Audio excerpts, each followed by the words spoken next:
మానస సరోవరంలో ఆ తువ్వాలు ఉంటుంది కదండి, అమ్మవారు తుడుచుకున్న తువ్వాలు అది ఆరేసింది అక్కడ. ఆయన వెంటనే దాన్ని ధరించాట వస్త్రంగా. అమ్మవారు స్నానం చేసి తుడుచుకున్న తువ్వాలని శివుడు ధరించాడు. అదేమిటి అంటే ఇది అచ్చం పులితోలు ఏనుగుతోలు రెండు కలిపినట్టుగా ఉంది అన్నట్టు. ఎందుకని?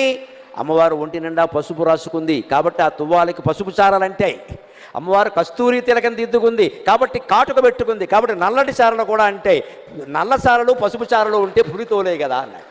అదండి శివుడి చమత్కారం, అదండి శివుడి అమ్మవారు పరమానంద పడిపోయింది. ఓ నీ ఇల్లు బంగారంగా, దేవాది దేవుడివి, మహానుభావుడివి, నేను తుడుచుకున్న తువ్వాలు నువ్వు కట్టుకోవడం ఏమిటాయి అంటే ఒక్కటే మాట, ఐ లవ్ యూ అన్నట్టు, అంతే, ఇంకేం లేదు ఇక్కడ. అదే లెక్క. నేను నిన్ను ప్రేమిస్తున్నా నాకు అన్నీ బాగానే ఉంటాయి, తుడుచుకున్న తువ్వాలు అయితే ఇంకోటి అయితే నిన్ను ఇష్టపడినప్పుడు నీకు సంబంధించినవన్నీ ఇష్టపడతా, అంతే. ఇదండి దాంపత్యం.